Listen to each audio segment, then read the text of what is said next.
हे friends, welcome. कैसे हैं आप सब? आशा है आप सभी स्वस्थ होंगे। आज की रीडिंग में फ्रेंड्स हम चेक कर रहे हैं आपके पर्सन की ट्रू फीलिंग्स आपके लिए क्या हैं। उनका नाम 3 बार मन में लीजिए। प्रॉपर एनर्जी एक्सचेंज करने के लिए इस वीडियो को लाइक कर दीजिए। ये रीडिंग टाइमलेस है। मैक्सिमम रीडिंग्स की तरह टाइम की कोई लिमिट नहीं है। जब भी देखेंगे तभी रेजोनेट करेगी, लेकिन साथ ही में जनरल है, कलेक्टिव है। सभी साइंस, सभी जेंडर, सभी रिलीजन्स, सभी कास्ट के लोग इस रीडिंग को ओपनली चेक कर सकते हैं। ओपन माइंड के साथ चेक कीजिए। जितनी रेजोनेट करे उतनी रख लें एंड बची हुई को जाने दें। Without much further ado, let's start. And हम देखते हैं डिवाइन टैरो आज क्या कहते हैं। आपके पर्सन की ट्रू फीलिंग्स आपको लेकर क्या हैं। आप मैरिड हैं, अनमैरिड हैं, सेम जेंडर रिलेशनशिप में हैं, जिस भी सिनारियो में आप हैं, आप इस रीडिंग को चेक कर सकते हैं। ओम नमः शिवाय। ओम साईं राम। तो कुछ कार्ड्स मैंने निकाले हैं, सो देखते हैं ये कार्ड्स क्या कह रहे हैं। King of swords, 9 of Pentacles, the Star, King of Pentacles and Temperance। यहाँ पर important zodiac science taurus, Virgo, Capricorn, Gemini, Libra, Aquarius, Virgo, Pisces and Scorpio energy है, जो बहुत ही प्रोमिनेंट है। नंबर्स की बात करूँ 9, 18, 27, 17, 8, 26, 4, 13, 31, 22, 14, 5, 23 प्रोमिनेंट नंबर्स हो सकते हैं आपके लिए।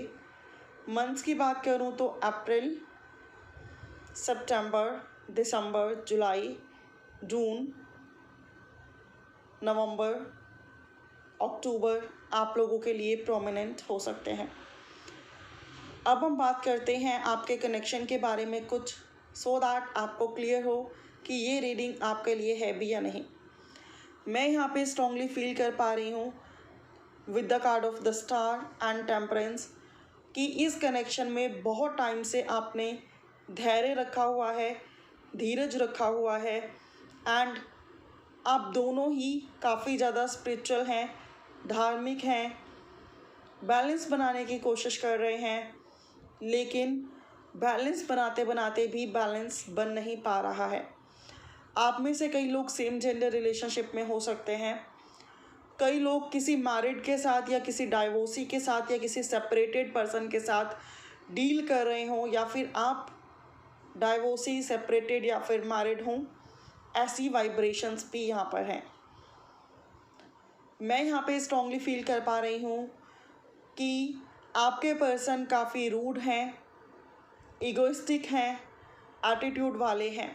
वैसे तो काफ़ी सेंसिबल हैं, समझदार हैं, डिवाइन में ट्रस्ट रखते हैं, लेकिन कहीं ना कहीं आपके प्यार को नहीं समझ पा रहे कि आप उनसे क्या चाहते हैं। तो अक्सर इनके गुस्से का सामना आपको करना पड़ता है, इनके रूड बिहेवियर का सामना आपको करना पड़ता है। कभी बहुत अच्छे से बात होती है और कभी बिल्कुल भी बात नहीं होती। आप बहुत टाइम से मैं देख पा रही हूँ इस पर्सन का वेट कर रहे हैं। कई बार आप मूव ऑन होने के बारे में सोचते हैं और किसी और को डेट करने के बारे में सोचते हैं, और ये भी पॉसिबिलिटी है कि आपने मूव ऑन करके किसी और से डेट की भी हो, बिकॉज़ यहाँ पर 2 किंग्स हैं। लेकिन स्टिल उसके साथ आपका मन नहीं लगा। क्यों नहीं लगा? क्योंकि आपका मन कहीं ना कहीं आपके पर्सन के लिए ही तरसता है, तड़पता है।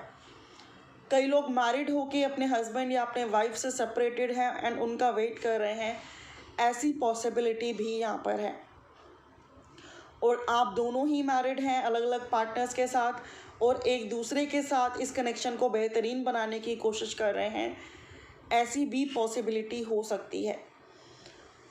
मैं यहाँ पे स्ट्रांगली फील कर पा रही हूँ कि आपके पर्सन ने भी मूव ऑन होने की कोशिश की है, आपके ओवर किसी और को चूज़ करने की, किसी और को डेट करने की कोशिश की है, लेकिन बाय हार्ट वो भी किसी और को चूज़ नहीं कर पाए।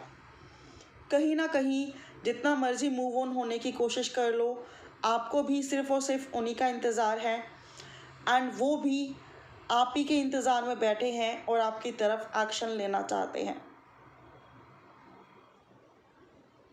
आपके पर्सन का मानना ये है कि अभी राइट टाइम नहीं है कुछ चीज़ों को लेकर, तो अभी उनको धैर्य रखना होगा, धीरज रखना होगा, लेकिन डेफिनेटली वो आपकी इम्पोर्टेंस, इस कनेक्शन की इम्पोर्टेंस को समझ चुके हैं एंड आपके साथ लॉन्ग टर्म कनेक्टिविटी चाहते हैं। आपके पर्सन फ्यूचर को लेके बहुत ज़्यादा होपफुल हैं कि प्रेजेंट में नो मैटर क्या चल रहा है, क्योंकि प्रेजेंट में मैं यहाँ पे फील कर पा रही हूँ कि उन्हें आपकी इम्पोर्टेंस का, इस कनेक्शन की इम्पोर्टेंस का रियलाइजेशन हो चुका है। तो ये बहुत ही होपफुल हैं कि फ्यूचर में बहुत जल्दी सब कुछ well balanced and under control होगा। जो आप दोनों डिज़र्व करते हो, एक दूसरे का साथ, एक दूसरे का प्यार, एक दूसरे का सपोर्ट, वो आप दोनों को मिलेगा। आपके पर्सन को पता है कि आप जितना भी गुस्सा कर लो, जितना भी उनसे मूव ऑन होने की कोशिश कर लो, कहीं ना कहीं आज भी आपको उनका इंतज़ार है, और उनके किसी सॉलिड एक्शन का, किसी सॉलिड सपोर्ट का, किसी सॉलिड कमिटमेंट या कन्फेशन का आपको आज भी वेट है। लेकिन थोड़े से आपके पर्सन रूड हैं, ईगोइस्टिक हैं, और आपको पर्सन को लगता है कि शायद आप ही तड़प कर उनको कॉल टेक्स्ट मैसेज कर दो और उनको मनाने की कोशिश करो तो चीज़ें ऑटोमेटिकली सॉर्ट आउट हो जाएं और उन्हें कुछ करना ही ना पड़े। कहीं ना कहीं ड्यूअल पर्सनालिटी में आपके पर्सन फंसे हैं, आपको चाहते हैं, आपकी तरफ बढ़ना चाहते हैं, आपके ओवर किसी और को चूज़ भी नहीं कर पा रहे हैं, लेकिन स्टिल सोच रहे हैं कि शायद चीज़ें ऑटोमेटिकली सॉल्व हो जाएं, उनको झुकना भी ना पड़े, उनको सॉरी भी ना बोलना पड़े, उनको प्रायोरिटी देकर एक्शन भी ना लेना पड़े एंड ऑटो रिसॉल्व चीज़ें हो जाएं।